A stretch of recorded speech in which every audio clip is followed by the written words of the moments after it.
अस्सलाम वालेकुम, मैं हूँ Mayra Bhatt and welcome back to our YouTube channel. हम जब भी किसी मुल्क में जाते हैं तो उस मुल्क की मुख्तलिफ चीज़ें हमें बहुत फैसिनेट करती हैं, ख़ास तौर पर करेंसी, क्योंकि हर मुल्क की करेंसी दिखने में भी और वैल्यू में भी एक दूसरे से मुख्तलिफ होती है। और आज की वीडियो में हम कंपैरिजन करेंगे पाकिस्तान और भारत की करेंसी का। 1947 के बाद दोनों मुल्कों की करेंसी का बाकायदा ऑफिशियली तौर पर आगाज़ हुआ था। पाकिस्तान की currency state bank of Pakistan की जानिब से इशू की जाती है, जबकि इंडिया की currency reserve bank of India की जानिब से इशू की जाती है। पाकिस्तानी करेंसी का कोड है PKR, जबकि इंडियन करेंसी का कोड है INR।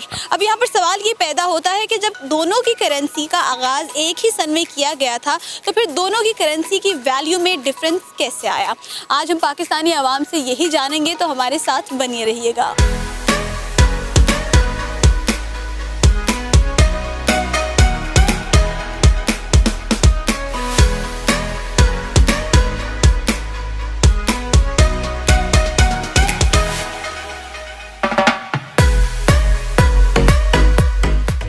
अस्सलाम वालेकुम। वालेकुम अस्सलाम। सर, आपका नाम? हबीब, मुझे ये बताइएगा कि पाकिस्तानी और भारतीय करेंसी की वैल्यू में जो डिफरेंस आया है वो आपके नज़दीक क्यों आया है? इसके काफ़ी सारे रीज़न्स हैं। एक रीज़न ये है कि हमारी पाकिस्तान की इंपोर्ट ज़्यादा है और एक्सपोर्ट उस हिसाब से कम है। तो इंपोर्ट्स की वजह से ये होता है कि हमें बाहर पैसा भेजना पड़ता है, डॉलर्स, हमारे वैल्यू सारी डीवैल्यू हो जाती है मनी।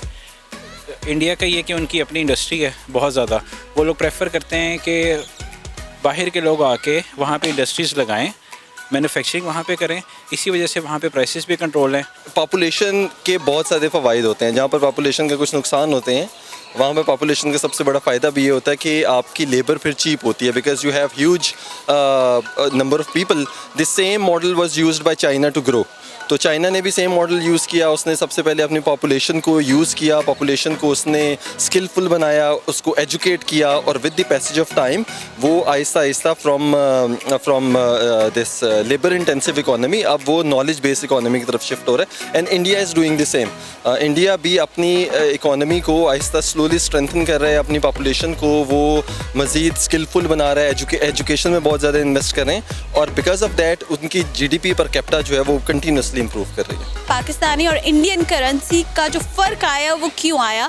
तो सर, मैं आपसे पहले तो GDP रेट के हवाले से पूछूंगी, क्योंकि हम देख रहे हैं कि भारत का इट गोज़ इंक्रीज और हमारा डिक्रीज़ हो रहा है। तो क्या वजह है, क्या रीज़न है? मेरे हिसाब से मेनली रीज़न है हमारी एजुकेशन, टेक्नोलॉजी, ये रीज़न्स हैं। क्योंकि हर कंट्री का जो मास रेट होता है या GDP रेट होता है वो उस चीज़ से कैलकुलेट किया जाता है कि आप वो टेक्नोलॉजी में कितना ज़्यादा आगे जा रहे हैं या वो एजुकेशन में कितना ज़्यादा आगे जा रहे हैं। तो वो चीज़ इंडिया ने उस चीज़ पे फोकस किया है, हम लोगों ने नहीं किया है। क्योंकि हमारे पास उस वक्त जब आज़ादी हुई थी, जब इंडिपेंडेंस हम लोगों ने ली थी इंडिया से, जब हिंदुस्तान था पूरा, तो उस टाइम पे हम लोगों ने जब वो ली तो हमारे पास रिसोर्सेज नहीं थी। हम लोगों ने फ़ौज उनसे ली, हमारे पास कुछ बिजनेसमैन थे जिन्होंने इन्वेस्ट किया उस चीज़ में। तो इंफ्रास्ट्रक्चर वैसे ही हमारा बेहतर नहीं बना हुआ था, और आजकल के पॉलिटिशियंस ने उसको और ख़राब कर दिया है, जिसकी वजह से अवेयरनेस नहीं आ रही, टेक्नोलॉजी नहीं आ रही। तो उसकी वजह से लोग GDP भी कम हो रही है और हमारी करेंसी का रेट भी कम हो रहा है। मेरे ख्याल में इसकी काफ़ी ज़्यादा वजूहात हैं। सो लाइक इंडिया में काफ़ी चीज़ों में आगे जा रहे हैं जो पाकिस्तानी जो हैं वो नहीं आगे जा रहे। तो काफ़ी ज़्यादा ऐसी इंडस्ट्रीज़ हैं जिसमें इंडिया प्रोग्रेस कर रहा है, जैसे टेक्निकल इंडस्ट्री हो गई, ठीक है, computers and everything from video games to technology and everything. उनकी जो मूवी इंडस्ट्री है वो काफ़ी आगे है। Even their sports is much हमारे स्पोर्ट्स से काफ़ी बेहतर है। तो that could be a possible reason. इसलिए आप शायद ये भी देखते हैं कि इंडियन जो CEOs हैं मेजर कंपनीज़ के, जैसे गूगल का CEO सुंदर पिचाई इंडियन है। तो इसकी ये सारी रीज़न्स हैं। अगर हम भी इस चीज़ को एक्सेप्ट कर लें कि हमने भी इन सारी एरियाज़ में प्रोग्रेस करना है, तो शायद हमारी करेंसी भी उसी तरह हो। भारत में काफ़ी ज़्यादा IT स्पेशली बहुत ज़्यादा कंप्यूटर्स की तरफ बहुत ज़्यादा काम किया गया है पिछले सालों में। पाकिस्तान भी अल्हम्दुलिल्लाह आगे की तरफ जा रहा है, बट बिकॉज उन्होंने IT और नई नई टेक्नोलॉजीज़ के ऊपर जो एफर्ट्स लगाए हैं इन टर्म्स ऑफ एजुकेशन के, स्पेशली उन्होंने बहुत काम किया from public schools to private schools. उससे बहुत ज़्यादा उनको फ़ायदा हुआ है, बहुत ज़्यादा नौकरियाँ मिली हैं। हम अगर देखें तो बाहर के मुल्कों में भी बड़े बड़े जो कंपनीज़ हैं, जैसे गूगल है, याहू है, वहाँ पे भी इंडियंस ही बैठे हैं, ठीक है। तो मेरे ख्याल में उस लिहाज से उन्होंने काफ़ी ज़्यादा इकॉनमी भी उनकी फिर बूस्ट हुई है और उनको फ़ायदा हो रहा है। आपको क्या लगता है कि करप्शन का कितना बड़ा किरदार होता है किसी की इकोनॉमी में, क्योंकि डेफिनेटली इकोनॉमी से ही आपके जो करेंसी होती है उस पर इफेक्ट पड़ता है। देखिए करप्शन हर जगह है। अगर आप कंपेयर करें ना दुबई, तो दुबई में भी बहुत करप्शन है, पेरिस में भी, स्विस अकाउंट्स में भी, ये सारा करप्ट ब्लैक मनी है। ब्लैक मनी से इकोनॉमी चलती है आप लोगों की। लेकिन फ़र्क ये है कि अगर आपको 10 रुपये मिलते हैं ना, तो एटलीस्ट आप 4-5 रुपये खर्च करें, मुल्क के ऊपर भी खर्च करें, ना कि आप उसमें से 9 रुपये खा जाएं और 1 रुपये खर्च करें। अब अगर आपको एक रोड का ठेका मिलता है, 100 रुपये आपको कंस्ट्रक्शन ऑफ रोड मिले हैं, आप उसमें से 2 रुपये लगाते हैं, 2 रुपये तो वो 2 हफ्ते में रोड टूट जाएगी। तो इसीलिए आप उसमें से एटलीस्ट 5-6 रुपये आप लगाएं, ताकि रोड भी हो, आपने करप्शन करनी आप कर लें। बिल्कुल, ये तो मैं एग्री करूंगा, लेकिन this is not the cause कि पाकिस्तान और इंडिया की करेंसी में जो फ़र्क है that is not because of corruption. लेकिन करप्शन इंडेक्स में आप देखें तो इंडिया और पाकिस्तान ऑलमोस्ट कंपेरेबल हैं, सेम ही पॉइंट्स हैं दोनों के।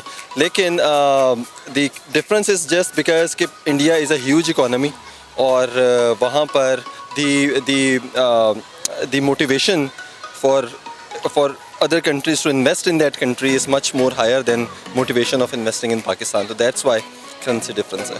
इफेक्ट हमारी करेंसी हो रही है पाकिस्तानी रुपीस, और वो दुनिया भर में जब वो एक इमेज जाता है तो उसमें ये होता है कि हमारे पैसे हैं उसकी कोई वैल्यू नहीं है, और वो एक पाकिस्तानी होने की हैसियत से मुझे तो बड़े इफेक्ट करती है। बिल्कुल, वो इस वजह से है क्योंकि अगर बाहर से ऊपर से सपोज करें कि हमारे लिए बजट आ रही है 2 करोड़, एक मैं एग्जांपल बता रहा हूँ, वहाँ से जब ये यूनियन काउंसिल तक पहुँचती है, गवर्नमेंट से लेकर यूनियन काउंसिल तक, तो ये हो जाती है 2 लाख रुपए, और वो 2 लाख रुपए उस यूनियन काउंसिल का जो नाजिम होता है वो रख लेता है, तो आवाम के पास कुछ नहीं बचता है। इसकी वजह से हम लोगों ने क्या करना होता है कि कर्ज़े लेने होते हैं। कर्ज़ों, अगर आप किसी से कर्ज़ा ले रहे हो तो आप रिसोर्सेज को आप उनके पास रखोगे एज अ सिक्योरिटी, उसकी वजह से हमारी जितनी भी रिसोर्सेज हैं वो हम लोग बाहर दे रहे हैं। 1947 के बाद ही ऑफिशियली दोनों ममालिक में करेंसी का आगाज़ हुआ था, लेकिन with the passage of time value हमारी डिक्रीज़ होती गई, उनकी इंक्रीज़ होती गई। आपको क्या लगता है कि हमें भारत से क्या सीखने की ज़रूरत है, या कौन से पॉइंट्स हमें समझने की ज़रूरत है जिसके बाद हमारी करेंसी की वैल्यू में इजाफा होगा? सिर्फ यहाँ पे मैन्युफैक्चरिंग और हम जो हमारे जितने भी यहाँ पे रिसोर्सेज हैं उनको यूज़ किया जाए, तो हमें ना तो इंपोर्ट करने की ज़रूरत पड़ेगी बल्कि हम एक्सपोर्ट करेंगे। बल्कि हमारे जो प्राइम मिनिस्टर इमरान खान साहब है उन्होंने बड़ा अच्छा इनिशिएट लिया है, इंडस्ट्रीज़ को बूस्ट कर रहे हैं। सियालकोट में, फैसलाबाद में बंद इंडस्ट्रीज़ हमारी चल पड़ी हैं, हमारा लेबर ओवर टाइम की तरफ आ गया है, और जितनी अनएम्प्लॉयमेंट थी उन जगहों पे वो बहुत ज़्यादा फिलअप हो गई है। तो अब जो है ना हमारे पैसे की वैल्यू, अब आप डॉलर भी देखेंगे ना काफ़ी अर्से से स्टेबल जा रहा है। तो अगर ये इसी तरह चलते रहेंगे तो हमारी वैल्यू भी जो है ना वो एक पॉजिटिव एंड पर आ जाएगी। तो इंटरनेशनल मार्केट में पाकिस्तानी करेंसी की, इवन पाकिस्तानी की भी उतनी वैल्यू नहीं है, जिस वजह से बाहर के जो ब्रांड्स होते हैं वो यहाँ पर ना ही आते हैं ना ही इन्वेस्ट करना चाहते हैं। आपको क्या लगता है हम किस तरह से बेहतरी ला सकते हैं? कोई ऐसी पॉलिसीज़ बनाई जाएँ जो इस तरह की MNCs को इनकरेज करें, मतलब कि कोई टैक्स ब्रेक दे दी, कोई टैरिफ दे दिया, may be cheaper raw material जैसे लैंड हो गया, लेबर या इस तरह की चीज़ें ज़रा सस्ती दी जाएँ ताकि उनको इनकरेज किया जाए, उनको दिखाया जाए। सो फॉर एग्जांपल कुछ ऐसे टेक स्टार्टअप्स थे जो आए थे और वो फिर चले गए क्योंकि उन्होंने हमारी जो पॉलिसीज़ हैं वो इतनी टेक फेवरेबल नहीं थी, क्योंकि हम ज़रा एडवांस करना शायद पसंद नहीं करते जो भी है। तो इस तरह की पॉलिसीज़ ऐसी लाई जाए जो उनको अट्रैक्ट करें, अपील करें। इकॉनमी जब बूस्ट होती है तो डेफिनेटली उसमें आपकी लोकल प्रोडक्शन का बहुत बड़ा हाथ होता है। पाकिस्तान में लोकल प्रोडक्शन उस तरह से नज़र नहीं आती, इसकी क्या वजह है? पाकिस्तान में लोकल प्रोडक्शन है, पहली बात है हमारे एग्रीकल्चर, हम एक मुल्क है, हमारे पास बहुत ज़्यादा चीज़ें बनती हैं, हमारे आलू, हमारे ऑरेंजेस, ठीक है, दे आर इनक्रेडिबल, मुल्तान के मैंगोज।